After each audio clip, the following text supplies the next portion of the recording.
in 4 hours, I just completed 81% of a project a manager said would take until next fall. What do I do?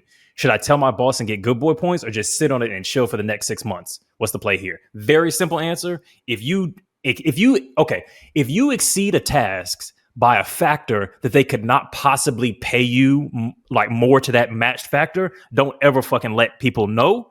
Drip feed the progress of that in accordance with what you can actually get benefit wise in promotions or income. That's it. Don't do no more than that. Just fucking chill for the next 6 months. Because they're not gonna, you just completed this shit in a 10th of the time. They're not gonna pay you 10 times more. They're not gonna promote you 10 times more. So just chill. They're just gonna give you more work. Yep. I mean, so sit on that. Simple answer. Ultimately agree. Right. I mean, like, go ahead, Al. No, go ahead, Josh. I was just gonna say, I mean, hell, maybe 4 months. You could be like, oh, hey, whoop, whoop. It's done Get 2 it done months early. Yeah. You know what I'm saying? I'm still ahead of time. We still well ahead of schedule. 100%. You know what I'm saying? Like, but absolutely not. Like, you fuck around and tell them people that you got done with that shit in 1 week when it was supposed to take 6 whole months to complete. They on your ass.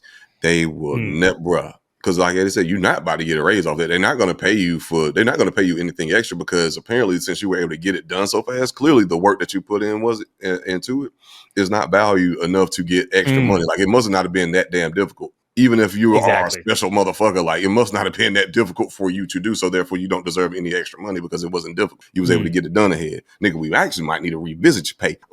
Yeah, you might get a goddamn demotion because we obviously giving you play shit.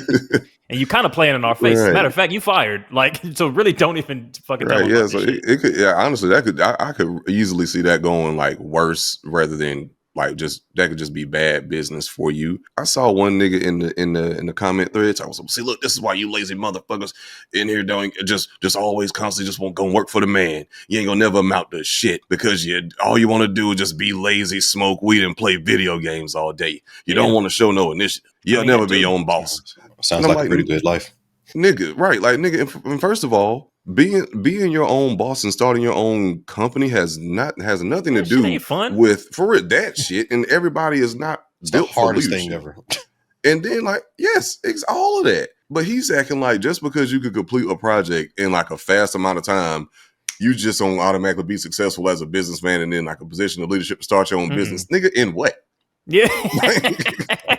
Yeah, they gave you a task in the context of a fucking company. It's not the same at all. And like, most people are gonna do jobs. We're gonna be an economy of just all gig working, fucking hustle grind entrepreneurs. Yeah, people have jobs and they just want to do the little fucking job, get that pay, and fucking go home and live the rest of their fucking life. That's what you're supposed to do. That's what the system is. And as I tell people all the time, people always kick it like this entrepreneurship is like this gateway to all this kind of stuff. Like, as I tell people all the time, Tim Cook does not own Apple. Rich as fuck. Tim Cook is an employee. Steve Ballmer did not own Microsoft. He is Alton Borum. He is a multi-billionaire. There is money in working for companies. What I would say is, because I ultimately agree with y'all in a vacuum, I will say working for a company that is very gunner centric. If you titrate a project through the whole time, and this is the assumption that like you're still doing like your quote unquote standard work kind of situation. If you titrate one project for that long, there's going to be somebody who finishes a project early and has like 5 projects, and then you're going to be judged versus them, and then you're going to get ranked lower, and then you're going to get fucking fired.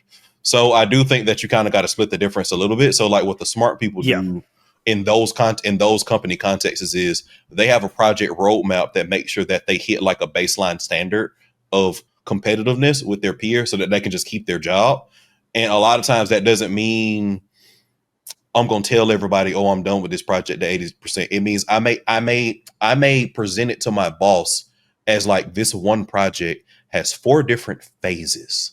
And then I'm going to present that project as I'm done with phase 3 of this project. And it looks like on paper that I actually completed 3 different ones with 3 different outcome variables that lead to an ultimate thing that impacts this ultimate outcome variable. Or what I would do is if I'm 81% doing that, I'm probably going to pause on that. And what I'm probably going to do is start prelim sourcing my next 2 projects so that by the time I've titrated that off a little bit at that 81%, I can go to my boss, maybe to Josh's point, maybe 2 months from now, I go to my boss and be like, this is done. Here's my next 2 that I'm already started working on. And these may be like 10 to 15% already in process. I may even really be done with phase 1 of both of those projects, because there are a lot of companies where, like, if you're just like, I'm just going to titrate off of this one for what you call it, and I just got my one project and I did my standard work, and it's like somebody who's a gunner, quote unquote, has done 4 in that process, and they are going to keep their job, and you're going to lose yours.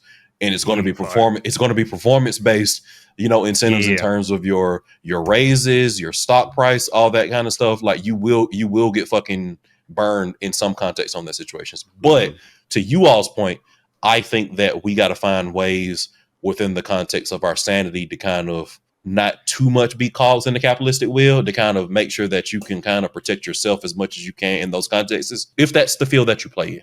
Because everybody does, but if that's the field that you play in. Also, key context there, and because you got specific expertise in high level, just below C-suite corporate environment, Strickland propane, that kind of shit, that most people might not be operating, because we don't know what this person's job is. So I think in a context where you've got a gunner thing, cool. You're the work that you do as you describe it, and the level of, like, because you live in that like industry succession lifestyle.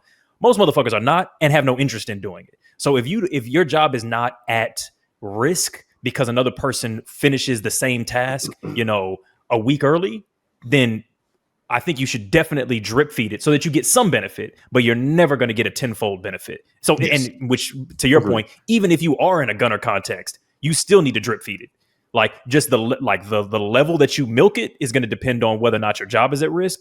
But never give them all at the beginning. You might say, like, hey, I finished phase 1 early, phase 2 early, phase 3. Milk it out like you're doing great on each step, even though you already finished all of this shit a month ago. You know what I'm saying? And then feed it to them, and then exactly what you said. But if you work at a fucking call center, or you like low middle management, and this is not, there's not a step up or a risk of losing a job, don't fucking bother with none of the shit that Alvin just said, like, at that extreme, unless you're in that gunner context. Yeah.